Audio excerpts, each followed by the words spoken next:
I need to sleep eventually, but every moment I spend sleeping is a moment I'm not driving. Hopefully. And this is one long, long drive. But it's okay because I have a good story to tell on the way. Let me tell you about how we broke into a police station.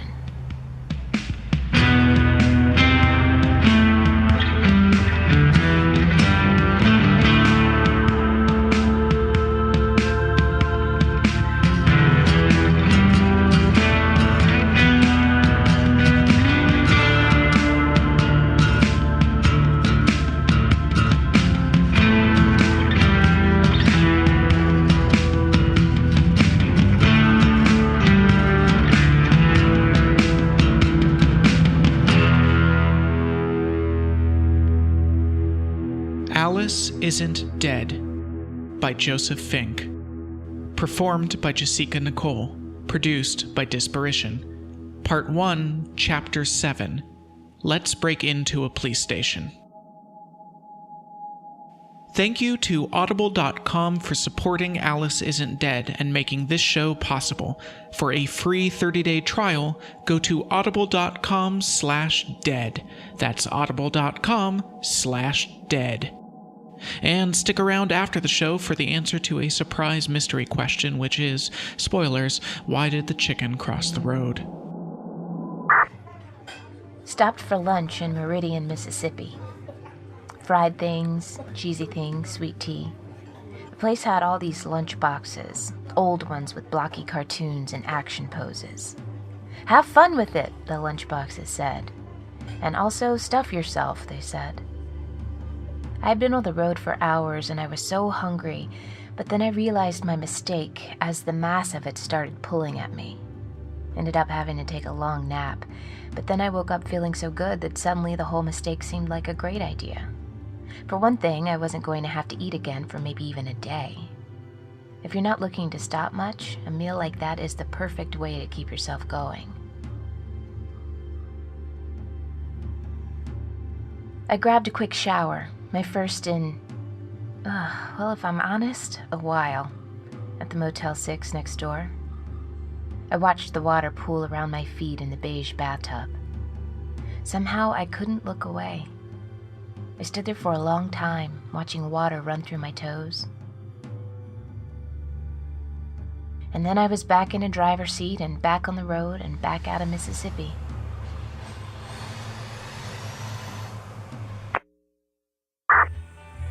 Sylvia and I were going to break into a police station in Savannah, Georgia so that we could find any evidence of what this Officer Campbell had been planning to tell her.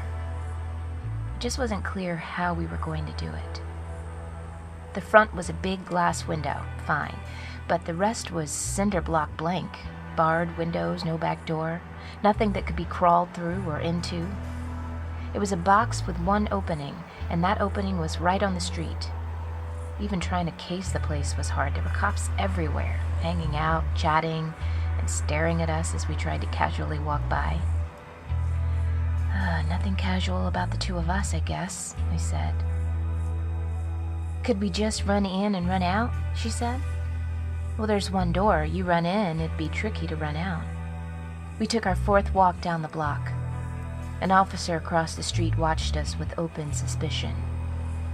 After what happened in Kansas, I could feel my heart pound just looking at his uniform, at the contempt on his face.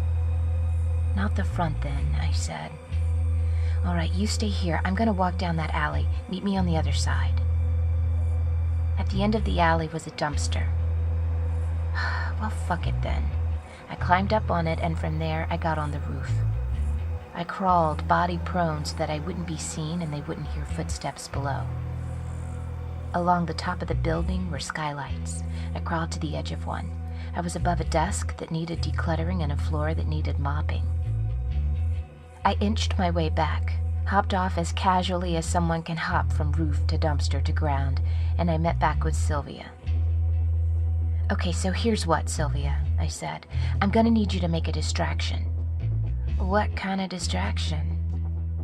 That I don't know, but I need to do something very stupid and very loud, so I need you to do something stupider and louder than me.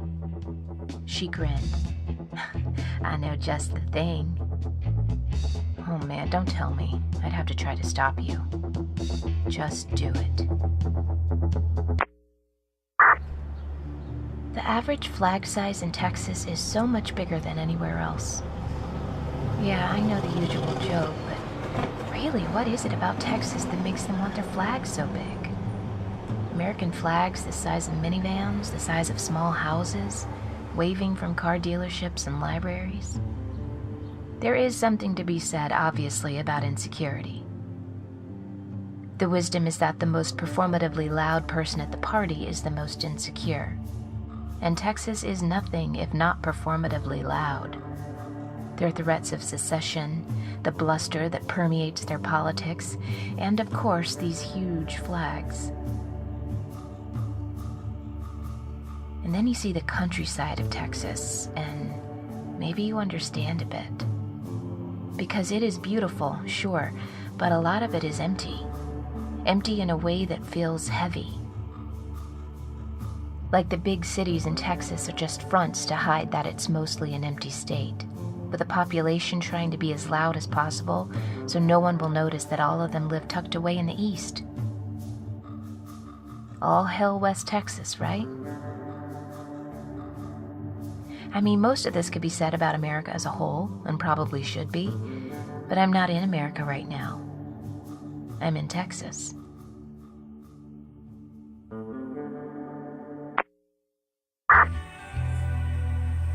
I got back on the roof and I waited. I couldn't see anything crouched like I was, but if I couldn't tell when Sylvia's distraction happened, then the distraction wasn't big enough. I waited and waited, and I knew that something had gone wrong and she had been caught, and I had aided and abetted her into this nonsense. And then the distraction came, and it was big enough. Here's what she had done. She had gone a few blocks, broke into a car, hot-wired it, pointed it at the glass front of the station, gave it a rev, and rolled out. It wasn't going fast enough to hurt anyone. It didn't do much more than make a loud noise as it took out the glass, but not something that you could stop either. Some of them ran after her, but she had planned out a route that got her into hiding before they could even turn the corner. She'd been on the road by herself a long time, and a kid in a place this dangerous, the one thing they know more than any other thing is how not to be noticed. When the car came through, everyone ran to it. I started stomping until the skylight gave. The sound was so loud, but the car hadn't stopped moving. It was taking out desks now on its way to the receptions area's wall. I jumped down. There were 5 desks, and I wasted a good 30 seconds checking them until I found the one with Ben Campbell's nameplate. By that point, I had no time to look at what I was grabbing. I took every scrap of paper I could find on top of and inside of his desk, and I threw it into my bag. It was time to get out of there. You can probably see the problem here, but in the heat of the moment, I had missed it. I'm not a professional at this. I wonder if I'm a professional at anything. Of course, there wasn't a way back up to the skylight. Easier down than up. I was standing in the back of a building with only one exit, and every cop in shouting distance was gathering at that exit looking at the goddamn car that had gone through it. I was trapped. Wow, those cactuses. No, cacti, right? Why do we insist on using Latin plurals for some words? There are people who care so much about every jagged edge of this language. It's not cactuses, they'll say, it's cacti. But then they'll get angry about some new jagged edge poking up. Language is all jagged edge and mess. Let go of the old mess. Embrace the new mess. Anyway, the cactuses look like out of Looney Tunes. Perfect reverse tripods, bright green with thick visible spines. This whole landscape is like a painting, and I feel like I'm a detail in that painting. Desert landscape with truck in background. Artist unknown.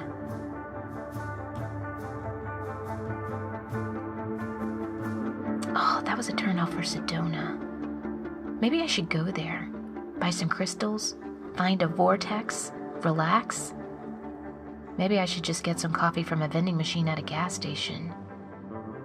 There are choices in life, and I take some of them.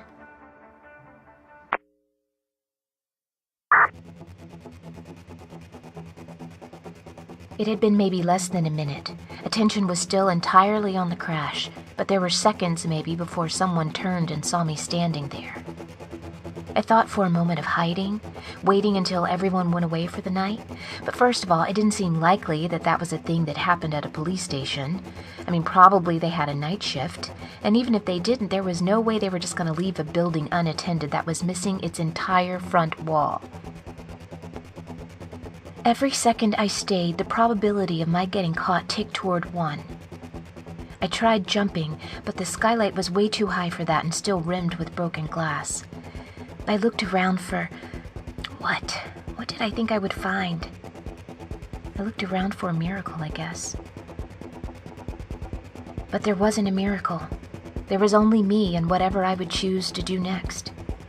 So I clambered up on Officer Campbell's desk, and I turned, and without giving myself time to think better of it, I hurled myself from the desk up at the skylight, sucking in my stomach in some half-assed attempt to keep from getting bled out on the glass.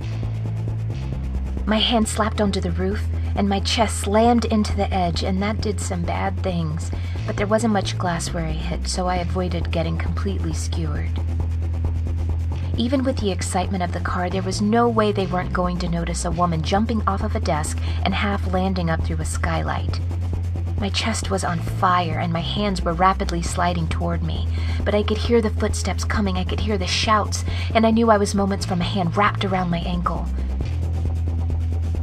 I thought about that parking lot in Kansas. I thought about an arm on my throat.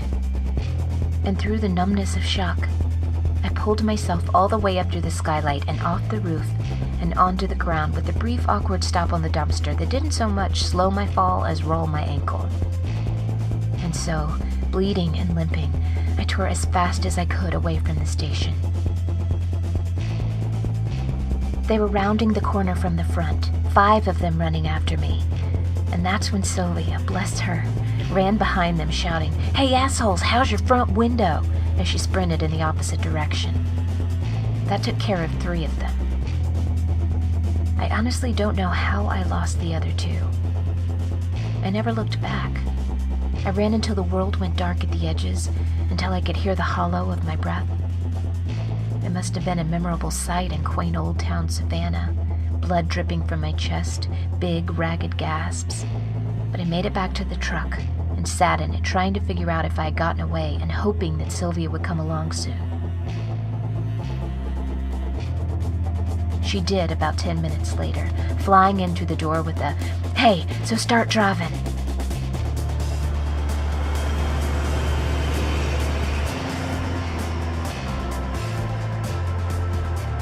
We were about a half hour out of town on the highway when we started laughing.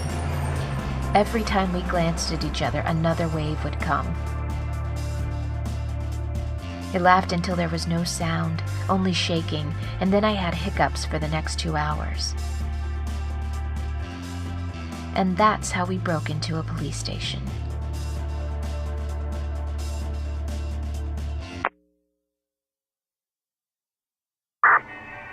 We stopped in a parking lot off 95 and went through what I had taken. There was a lot of crap on his desk. Reports, department memos, printed out emails. Because it became apparent that Ben was the type of person who printed out his emails in order to read them. Which would have been amazing luck if his emails had been about anything other than the dull minutiae of his job. Ticket quotas, reminders of policies, automatic emails to let him know that someone had responded to his comment on Huffington Post. "Wait," said Sylvia, after nearly an hour of tedious reading in which I learned a lot about Ben's opinions on Star Trek canon. "Do any of these places seem important to you?" It was a handwritten list of cities, written on the back of one of the printed out emails. Everett, Kingston, Waco, there was a bunch of them. Most of them had been crossed out, but it was what was written at the top of the paper that tore at me. Brought out fresh grief I hadn't known was there. Vector H, it said at the top of the page. Just like you had written in your papers, Alice. "Yeah," I managed. "This is definitely something." Most of the town names were scribbled out, but one of them had been circled. that's as good a next step as I think we're going to get, I said. Okay, great. This is going to be a long drive, she said. Do you have an iPhone hookup in here or something? She laughed, but I didn't. I looked at her. She was so young and so fucking brave. She was so much braver than me. Smarter, too. Faster, stronger. By almost any measure, a better person. I knew what I had to do.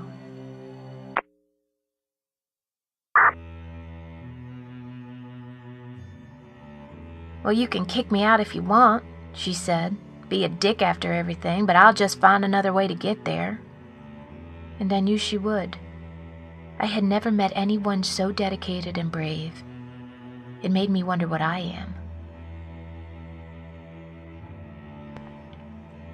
It's silly what we're doing, Sylvia, I said. Maybe even it's wrong. But you and I, we can't not do it, right? She nodded, jaw set. Right, I said. We would be out here no matter what, even though whatever is waiting in that town, it's not a good thing. Maybe it's the kind of thing a person doesn't come back from. And, Sylvia, I am a foolish, foolish person. Because I'm going to go. No matter what, I am going to that place. But you are not a fool, Sylvia. Whatever it is we're working against, they should be very afraid of you. Because I think you're our best shot at stopping it. Of course you won't stop anything if you get killed poking around some town that may or may not have the answers. But that doesn't have to happen, because no matter what, I'm going to go there. Whether you go or stay, it is too late for me. I need you to be smarter than me. I need you to lay low and keep trying to hear what you can hear, and I need you to grow and get even smarter and more powerful than you are now. Let me be the fool. You be the one that lives. Whatever needs to be done in that place, I will fucking do it. I really will. And if I fail, then you will be right here, alive and ready. I didn't say please. I didn't try to touch her shoulder. Either she agreed with me or she didn't. She was old enough to know which. She glared at me. Her arms were crossed. Then she uncrossed them and pulled me into a hug. Okay, she said. Okay. She shook through our hug. Her tears soaked into the shoulder of my t-shirt. She let me book her a room for a few weeks at an extended stay America. I don't want to say where. I might have finally found a secret I need to keep from you, Alice. Well.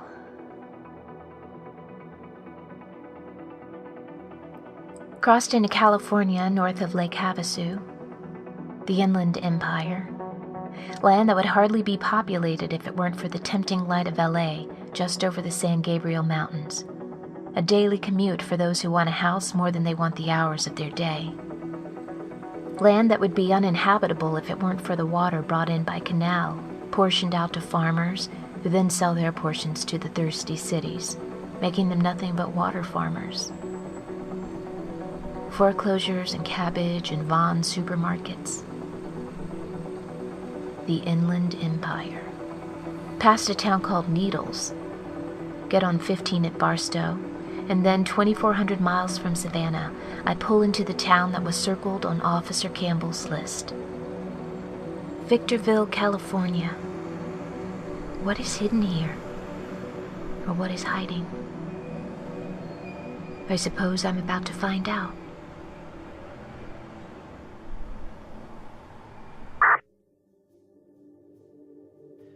Thanks to Audible.com for supporting our podcast.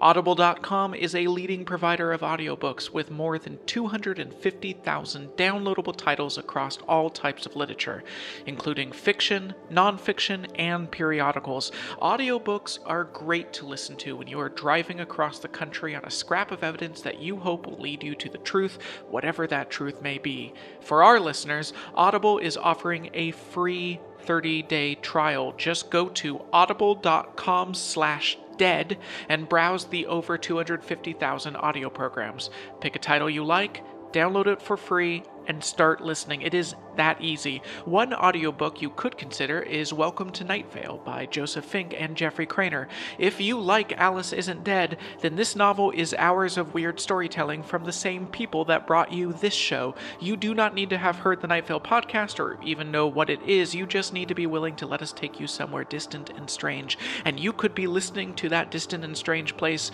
right now for free. All you need to do is go to audible.com/dead to get your free 30-day trial. That is audible.com/dead. And now the answer to our riddle, why did the chicken cross the road? Because time moves so slowly, doesn't it? Only sometimes it moves so fast. Some days the morning is done by 9. Some afternoons linger long after sunset. What time is it, you'll ask? What time is it? You'll ask over and over for years, a repetition of thousands throughout your life. What time is it? What time is it? Time moves so slowly, doesn't it? Only sometimes it moves so fast. But it was only just morning, but I only just had lunch. Is it evening already? When will the morning come again? When will the morning come again? It's been so dark for so long. When will the morning come again? Time moves so slowly, doesn't it? Only sometimes it moves so fast. And that is why the chicken crossed the road. Look at our logo. Go ahead, get out your phone or computer and look, unless you're in the driver's seat of a car. If it's a self-driving car, go ahead and look. See that logo? You could have that amazing slice of pulp design on a t-shirt or poster. Go to nightvalepresents.com to get those. This has been a production of Night Vale Presents. Find out more about us and our shows at nightvalepresents.com.